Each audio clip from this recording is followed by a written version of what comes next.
Goedemorgen. Het is vandaag de video van donderdag 13 april. Omdat we zo leuk geloten hebben, mogen we vandaag achter elkaar. Als eerste start Sico. Uit mijn hoofd is volgens mij daarna Denise en sluiten we af met Jack. Er is al duidelijk uitgelegd waar er naar gekeken wordt. Ze willen in genetics goede aanleg werkhonden zien. Die dominant kunnen bewaken, goed kunnen schakelen, een volle vaste grip houden. En vooral die dominantie, dat heeft natuurlijk ook te maken met persoonlijke voorkeur of zienswijze. Ik zeg, ik begrijp het wel, hoe er gekeurd wordt. Dat vind ik altijd wel prettig, dat ik een beetje mee kan kijken. In het appel is het ook wel duidelijk wat ze willen zien. Hier letten ze enorm op de manier van inwerken. Als je een kleine inwerking hebt, dan wordt er -3 van afgetrokken. Heb je een grote inwerking, dus met je lichaam, dat het echt overduidelijk te zien is, niet alleen voor de keurmeesters, maar ook voor het publiek, dan wordt de oefening als onvoldoende beschouwd.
Jack staat klaar met pet om te rivieren.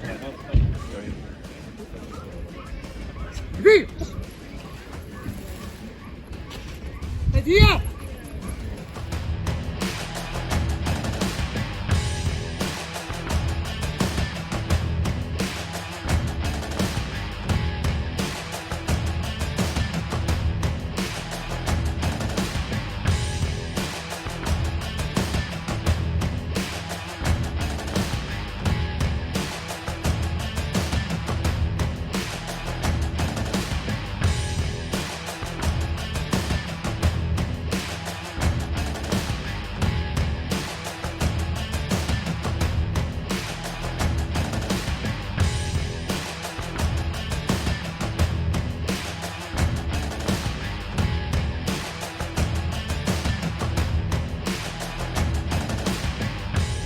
Hello Mano. Let me introduce myself, Marko Koskensalo, almost 45 years old. Yes, I know I look very young for 45, but it's genes and of course very healthy living. Okay, that was joke. But anyhow, I spent most of my life in dog training, and I'm very happy about it. I have a wife, Sarah, who shares the same passion. We also share the passion in hiking, walking in the nature, especially on the mountains.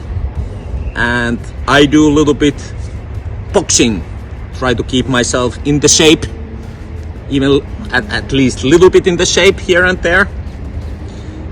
But of course, most of our time it goes to the working dog training. And as you have seen, like through our Canamo courses, that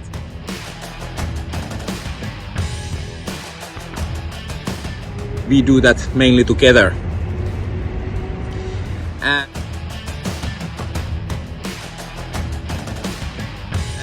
my big achievements are, like, I would say 3 things. One is my first club trials already in Scandinavian searching when I started as a young guy in Finland.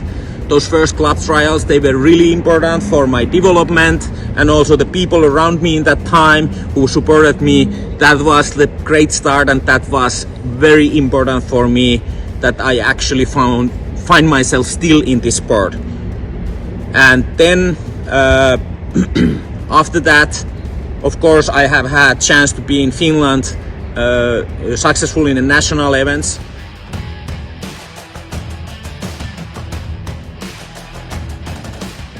Many times, but also I have been vice world champion with my Malinois in FCI World Championships, and also I was with my Malinois on the podium in FMBB. With my German Shepherd, I was vice world champion in WSV in Finland, what was pretty unbelievable actually, having all that Finnish audience there supporting in that time. It was cool.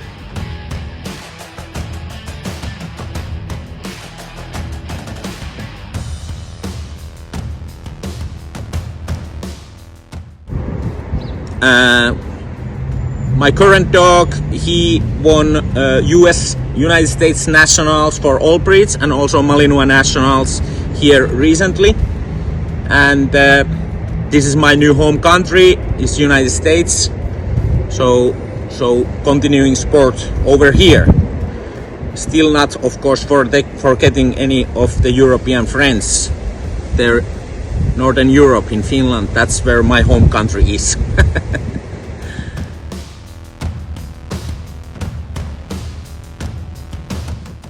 The passion in this sport, it comes from many sources, but for me one of the biggest passions nowadays is the problem solving and helping other teams. I have had privilege to work with many successful teams. I have been coaching or being helper for the world champions, for many dogs who has been in top in international events and also in national events. Not only that, but also in the club trials, just helping the people to get their training on the level that they enjoy more their training, and they can solve those problems and issues what all we face in our training sessions. That's where my biggest passion comes from. Of course, like if I look at the IGP sport itself, my passion goes mostly into the tracking and protection. I really like those, and I like to teach those for the people, because I like to put my hands on the things when I'm teaching.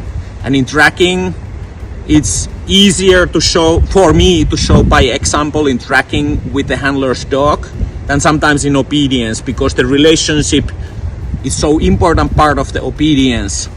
So just helping the handlers in tracking or doing the helper work in the protection, they are some of my biggest passions. But overall, all kind of problem solving in IGP and in the working dog sports overall is big passion for me. To just to get something fixed.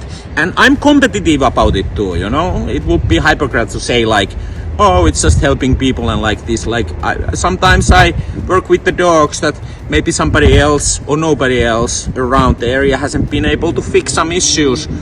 And so I take it as a challenge, like, hey, maybe I can bring something into the training that we can get this team, this dog and handler, more successful in the competitions, or in the trials. So this is what I found very, very exciting, and that's why we have built this Canemo business. Also, what we have, the online training, because that's the one way to do that, and that's one way to help the people worldwide.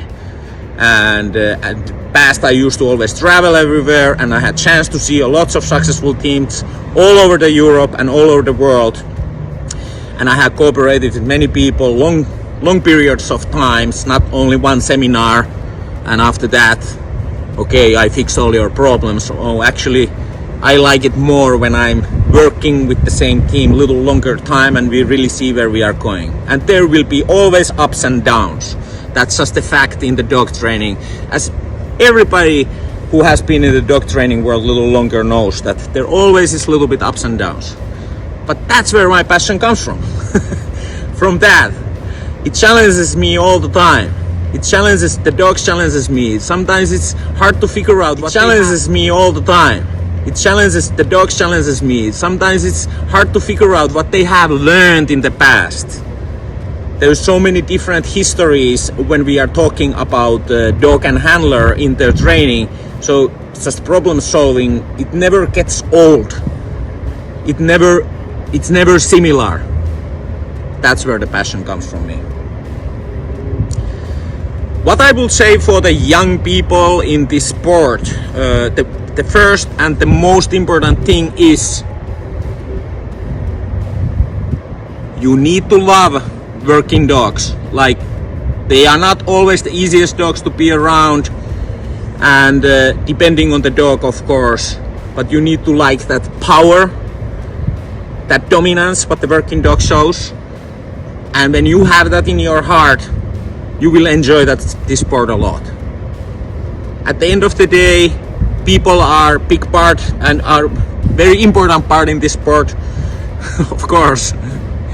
But at the end of the day, the love towards the working dogs is the main thing. That's the first thing for young people in my case. The second will be keep yourself open. Always open. It doesn't matter what you have done. Like if you have been, don't start to think this sport the way that it's like extension of your ego or something like that. Be open for the learn new. Find the learning new fascinating, because that's how we keep the sport alive. We have to develop our training methods also to the better direction. That's very important, and the sport is alive that way as well. And it's better for the dog, it's better for the handlers, it's better for everybody when we try to develop our training and not stuck in some certain ways of training. And the good thing is nowadays that many of the old farts, but I guess I start to be to that old fart category a little bit, they are sharing their knowledge more and more nowadays what they used to in the past, compared to what they used to in the past. So there's a lots of information. So don't just go one route. Once you start to have a basic knowledge, expand it. Look different trainers, not only one trainer. If you have trained with me and get your basic knowledge with me or from us, or there is always point when you have to start to look to other directions too, with every trainer. That's how it goes. That's how we learn. That's how we do our training better at the end of the day. And always be available for others to help when you have a chance. Okay, now that advice could go to me too, because I'm sure that there's people who doesn't find me as available always as possible because lack of the time. Actually, the situation is that we don't always have a time to train our own dogs because we are putting so much time to other people's training nowadays. So it takes a lot of time from our own dog's training. But it's very important for community that when you have something what you can offer, you offer it for the community. Not only for the money, you have to offer it for free. If it's something is valuable for us and you are a young person and you feel that everybody needs that information, share it.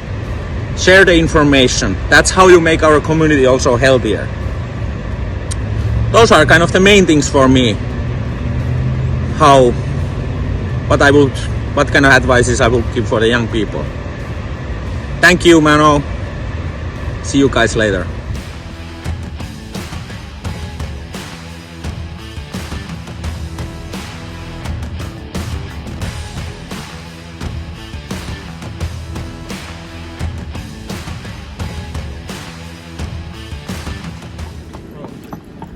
Maar misschien zeggen ze gewoon even gedag. Auto worden ingehaald. Ja, mami! Zo, het is inmiddels 6:30 in de avond en ik loop nu vanuit de garage terug naar de hotelkamer. En we krijgen onwijs veel berichtjes met de vraag: wat is er misgegaan? Vraagteken, vraagteken. Ik kan alleen voor onze hond spreken. Er is helemaal niets misgegaan. We hebben gezien wat ze willen zien en dat zijn dominante honden die vol zelfvertrouwen en zelfverzekerd hun werk in het bijten kunnen laten zien en de schakeling kunnen maken naar optimale gehoorzaamheid. Wat we van tevoren al hadden gehoord is dat bij de keurmeestersvergadering er duidelijk is gezegd dat ze heel graag en heel duidelijk gaan keuren op genetic dominante honden. Honden die ingezet kunnen worden voor de fokkerij en die dan nog steeds geschikt zijn om als werkhond bij de militairen, bij de politie, wat voor werk dan ook, geschikt blijven. Dit vinden ze een plicht van de Belgische herderras om dat te behouden. Dat meegenomen kunnen wij alleen maar super trots zijn op Bluff. We weten heel goed dat het geen dominante hond is.